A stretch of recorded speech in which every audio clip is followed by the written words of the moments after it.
Elementales formados inconscientemente. Pertenecen a la primera clase de las tres clases clasificadas como habitantes artificiales del plano astral. Los habitantes artificiales son la clase más numerosa de entidades astrales, y también la más importante para el hombre, porque son seres de su propia creación, y se relacionan con él por íntimos lazos kármicos, y directa e incesantemente actúan sobre él. Es una enorme masa de entidades medio inteligentes que difieren entre sí como difieren los pensamientos humanos, y es imposible clasificarlos ni ordenarlos. La única división posible es la que distingue entre los elementales artificiales formados inconscientemente por la mayoría de la humanidad, y los formados deliberadamente por los magos, aunque podríamos relegar a una tercera división a las entidades creadas artificialmente que no son elementales. Comenzamos. Primera clase. Elementales formados inconscientemente.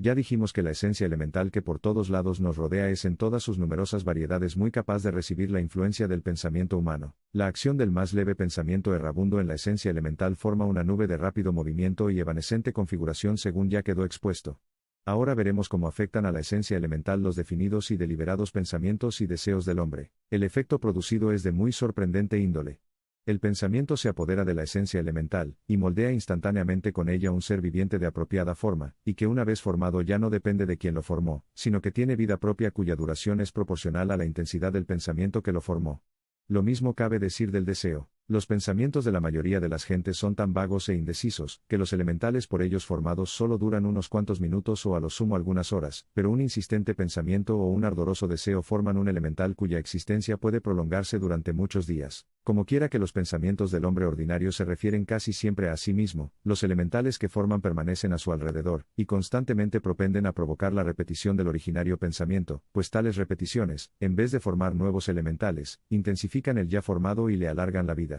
Así es que si un hombre alimenta constantemente un mismo deseo forma una especie de astral acompañante, que si de continuo alimentado por nuevos pensamientos durante años, irá adquiriendo cada vez mayor influencia sobre él, de suerte que si el deseo es de siniestra índole los efectos sobre su carácter pueden ser sumamente desastrosos. Todavía de más fecundos resultados en bien o en mal son los pensamientos del hombre respecto de sus semejantes, porque entonces el elemental formado no actúa sobre el que lo forma, sino sobre el individuo o a quien se dirige el pensamiento. Si el pensamiento o el deseo son amorosos, benévolos, amigables, con ardiente anhelo por su bien, formarán y proyectarán hacia la persona en quien se piensa un amistoso elemental artificial. Si el deseo tiene carácter definido, como por ejemplo, que salga en bien de una enfermedad, de un grave apuro, de un mal trance, el elemental formado favorecerá el éxito feliz e impedirá toda influencia capaz de estorbarlo. En esta acción desplegará el elemental lo que parecerá ser considerable manifestación de inteligencia y adaptabilidad cuando en realidad es tan solo una fuerza actuante por la línea de menor resistencia que fluye continuamente en el mismo sentido y aprovecha cuantos conductos haya, como el agua de una cisterna encontraría entre muchos desagües obstruidos el único expedito, por el que se apresuraría a fluir.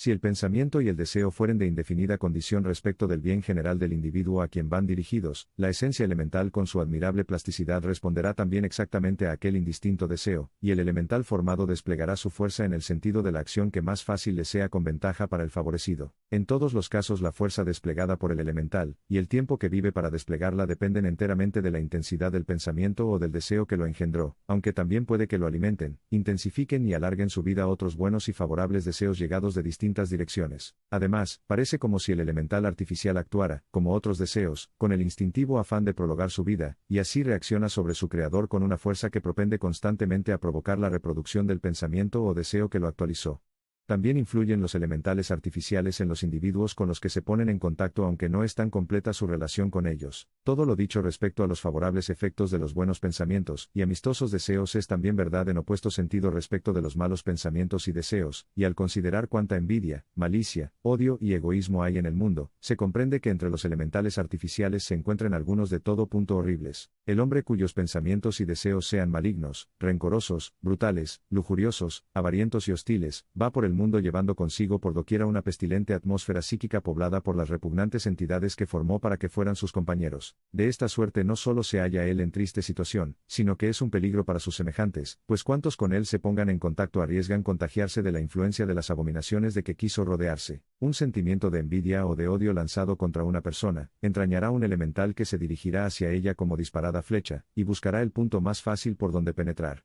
Si el sentimiento es persistente, el elemental recibirá nuevo estímulo y podrá prolongar su vida mientras persista el sentimiento que lo engendró. Sin embargo, no tendrá el mal deseo o el siniestro pensamiento o el envidioso sentimiento eficacia alguna si la persona a quien van dirigidos no vibra ni propende a vibrar en la siniestra tónica del elemental formado por tan morbosas emociones, es decir, que la persona malquerida no proporcionará punto de apoyo a la potencia del elemental cuya influencia rechazará como un broquel el aura del individuo de puros pensamientos y recta conducta, por no hallar sitio en donde fijarse, y entonces por ley mecánica reaccionará contra quien lo emitió, donde encontrará motivo de actividad, de suerte que el individuo quedará herido por sus propias armas. Sin embargo, suele suceder que un elemental facticio, de esta clase sea por varias razones incapaz de reaccionar contra su creador, y en tal caso se contrae a ser una especie de errabundo demonio fácilmente atraído por quien ceda a emociones y pensamientos análogos a los que le pusieron inexistencia, y también estará dispuesto a estimular estos pensamientos y emociones en quien le atrajo, por la fuerza de ellos recibida, y derramar en él su maligna influencia por cualquier resquicio que se ofrezca. Si el elemental es lo bastante poderoso se apoderará del cascarón que a su paso encuentre, pues la posesión de esta temporal residencia lo capacita para economizar más cuidadosamente sus terribles recursos.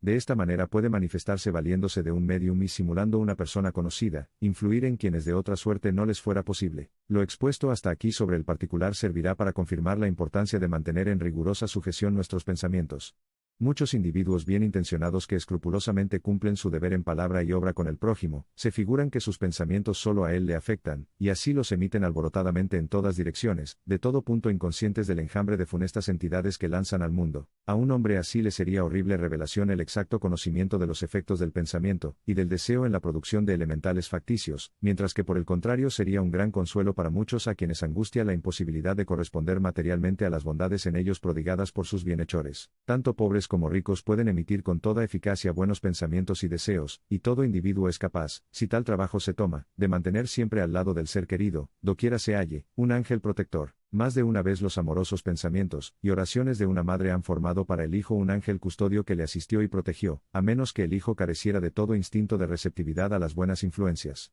Los clarividentes suelen percibir a estos ángeles custodios, y casos hubo en que algunos de ellos fue lo bastante poderoso para materializarse, y ser por un momento visible a la percepción física. Conviene mencionar el curioso fenómeno de que cuando una madre pasa al mundo celeste el amor que derrama sobre sus hijos de quienes se imagina estar rodeada reacciona sobre ellos, aunque todavía esté en el mundo físico, y mantiene vivo el ángel guardián que creó mientras estuvo en la tierra, hasta que los hijos pasan al mundo astral. Así dice Blavatsky en la clave de la teosofía, los hijos en la tierra sentirán siempre el amor materno, y se les manifestará en sueños, en varios sucesos y en providenciales protecciones y evitación de mortales peligros, porque el amor es fuerte escudo no limitado por el espacio ni por el tiempo. Sin embargo, no todos los relatos concernientes a la intervención de los ángeles custodios deben atribuirse a la acción de los elementales facticios, porque en muchos casos tales ángeles eran las almas de seres humanos, ya vivientes, ya desencarnados, y también aunque en raras ocasiones fueron devas la potencia de un vehemente deseo, especialmente si con frecuencia se reitera, forma un activo elemental que se dirige hacia su objeto. Así se explica científicamente lo que el devoto sin cultura filosófica llama respuesta a una oración.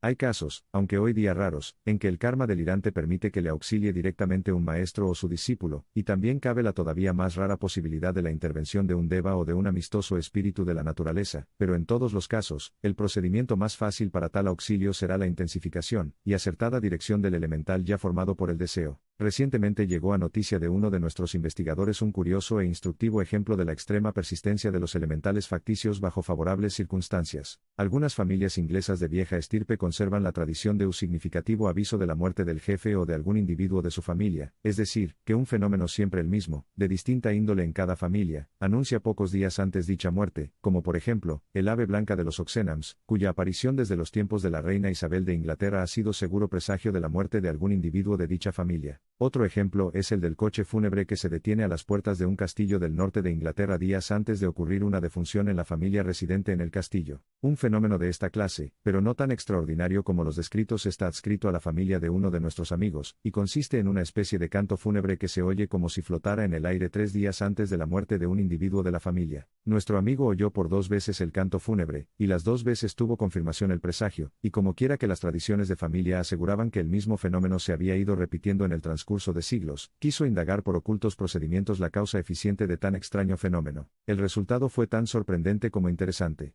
Se averiguó que en el siglo XII el jefe de la familia fue a las cruzadas como uno de los tantos valerosos caballeros, y llevó consigo para que ganara las espuelas en la sagrada causa, a su hijo menor, a quien adoraba y era un apuesto doncel que mucho prometía, y cuyo éxito feliz en la vida deseaba vehementemente su padre. Pero por desgracia mataron al joven en una batalla, y el padre cayó en hondo desconsuelo no solo por la pérdida de su queridísimo hijo, sino porque había muerto en plena, descuidada y no del todo inocente juventud. Tan acerbo fue el dolor del caballero, que despojándose de sus belicosos arreos se refugió en una de las principales órdenes monásticas de aquella época, con voto de dedicar el resto de su vida a rezar por el alma de su hijo, y para que de allí en adelante ninguno de su sangre se hallase en el que a su sencilla y piadosa mentalidad le parecía terrible peligro de morir sin religiosa preparación. Día tras día durante muchos años fue derramando toda la energía de su alma en el canal de aquel intenso deseo, con la firme creencia de que produciría la anhelada finalidad. Un estudiante de ocultismo comprenderá fácilmente cuál sería el efecto de una tan continua e intensa corriente de pensamiento y deseo definidos.